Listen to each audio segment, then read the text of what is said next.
आपका अपना YouTube channel IT technical zone में आपका हार्दिक स्वागत है। प्रिय विद्यार्थियों, आज हम इलेक्ट्रीशियन और वायरमैन के प्रथम वर्ष के विद्यार्थियों के लिए अति महत्वपूर्ण ऑब्जेक्टिव टाइप क्वेश्चन निमी पैटर्न के अनुसार करेंगे। ये क्वेश्चन जब आपकी IT NCVT की CBT परीक्षा होगी उसमें 100% सेम क्वेश्चन आपको देखने को मिलेंगे। इसके साथ ही इलेक्ट्रीशियन और वायरमैन विद्यार्थियों के लिए हरियाणा स्टाफ सिलेक्शन कमीशन की तरफ से लगभग 5000 वैकेंसियां निकाली गई हैं, जिसमें इलेक्ट्रीशियन, वायरमैन, ALM और SA की वैकेंसियां हैं। उन विद्यार्थियों के लिए एग्जाम में बेहतरीन परिणाम प्राप्त करने के लिए उन सभी विद्यार्थियों के लिए ये क्वेश्चन अति महत्वपूर्ण रहेंगे। तो आइए स्टार्ट करते हैं स्टेप बाय स्टेप।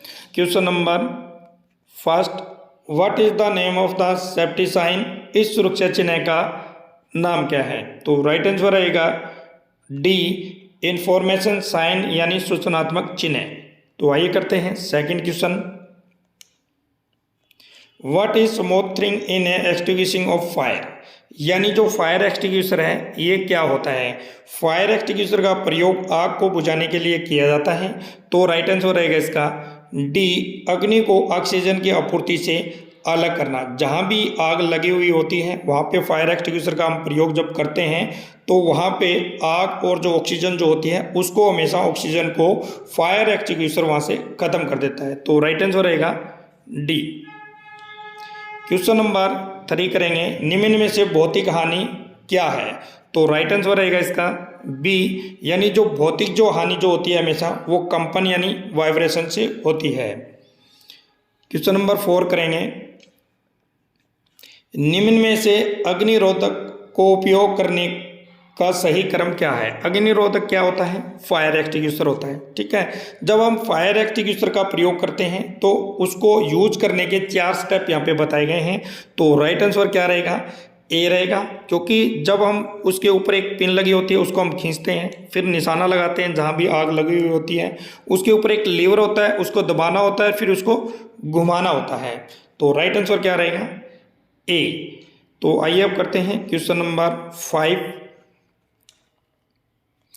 5 जो एस जो होता है, ठीक है ना, वो क्या होता है? तो 5S के बारे में अगर आप जानना चाहते हो तो आई बटन में एक वीडियो दे देंगे तो वहाँ से आप जान सकते हो भी 5S का इंडस्ट्रीज यानी कंपनी के अंदर 5S का प्रयोग कैसे किया जाता है।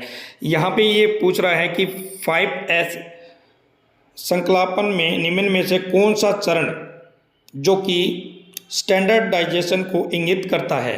तो राइट आंसर रहेगा इसका डी, स्टेप 4 को ये करता है। क्वेश्चन नंबर 6 करेंगे, कौन से प्लायर का उपयोग तार के हुक और लूप बनाने में होता है? तो राइट आंसर रहेगा इसका A, flat nose plier. Question number 7 करेंगे, पिंचर का उपयोग होता है, ठीक है ना। तो राइट आंसर रहेगा सी, लकड़ी में कील या पिन जो होती है उसको निकालने के लिए हमेशा पिंचर का प्रयोग किया जाता है। क्वेश्चन नंबर 8 करेंगे, प्रिय विद्यार्थियों, सारे क्वेश्चन इंपॉर्टेंट यानी वेरी वेरी इंपॉर्टेंट रहेंगे। चाहे आपके किसी तरीके की कोई भी परीक्षा हो, कोई भी एग्जाम हो, तो वे निम्न पैटर्न के अनुसार उस परीक्षा में क्वेश्चन पूछे जाते हैं। इस सड़क सुरक्षा के चिन्ह का नाम क्या है? तो राइट आंसर रहेगा ए, मैंडेटरी साइन यानी आवश्यक चिन्ह। क्वेश्चन नंबर 9 करेंगे, मूल श्रेणी में सचेतक चिन्ह के पश्चिम भाग का रंग क्या होता है? What is the background colour of wiring sign in the basic category? तो राइट आंसर रहेगा सी, हमेशा पीला होता है। क्वेश्चन नंबर 10 करेंगे, विद्युतीय उपकरण में लगी अग्नि हेतु कौन सा अग्निशामक प्रयोग किया जाता है? यानी जहाँ पे बिजली की आग लगी होती है, ठीक है, वहाँ पे कौन से फायर एक्सटिंग्विशर का प्रयोग किया जाता है? तो राइट आंसर रहेगा ए, हेलोन टाइप फायर एक्सटिंग्विशर का प्रयोग किया जाता है। 11 नंबर क्वेश्चन करेंगे, अपशिष्ट निपटाना विधि में कौन सी गर्मी पैदा करता है? Which is the waste disposal method that product heat?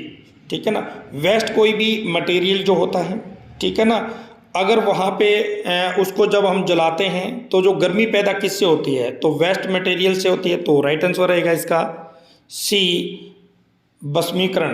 भस्मीकरण का मतलब क्या होता है प्रिय विद्यार्थियों, किसी चीज को जलाना, ठीक है ना, जिससे क्या होती है, गर्मी उत्पन्न होती है। तो राइट आंसर क्या रहेगा, सी।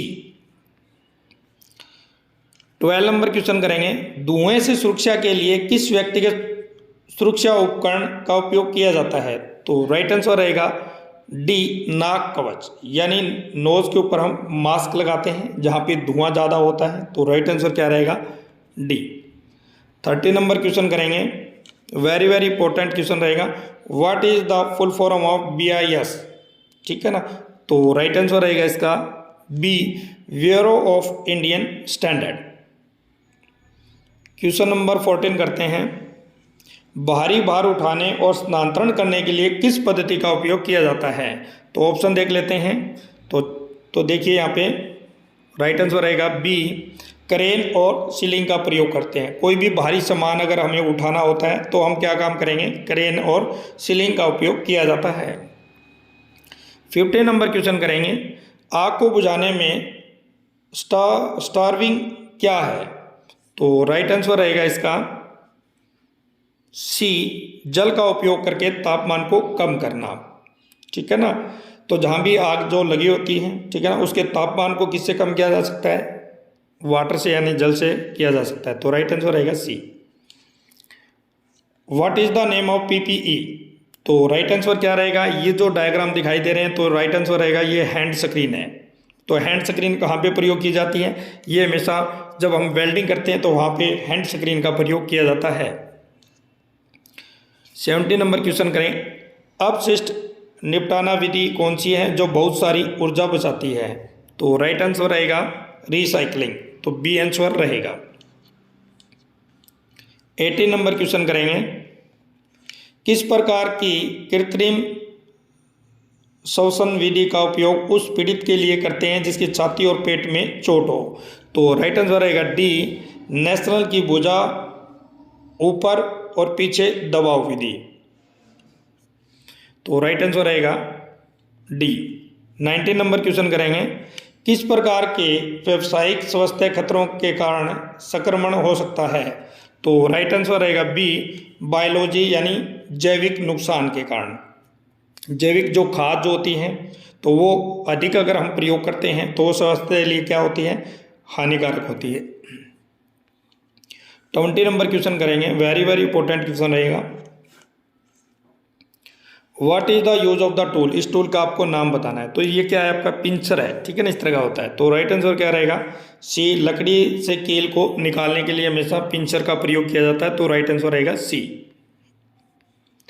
21 नंबर क्वेश्चन करेंगे, दिल के दौरे से पीड़ित व्यक्ति को आप कैसे पहचानोगे। तो राइट आंसर रहेगा इसका डी, होठों के चारों ओर नीला पड़ जाना। 22 नंबर क्वेश्चन करेंगे, what is the name of the tool. इस टूल का आपको नाम बताना है। तो राइट आंसर रहेगा डी, डायग्राम कटिंग प्लायर है।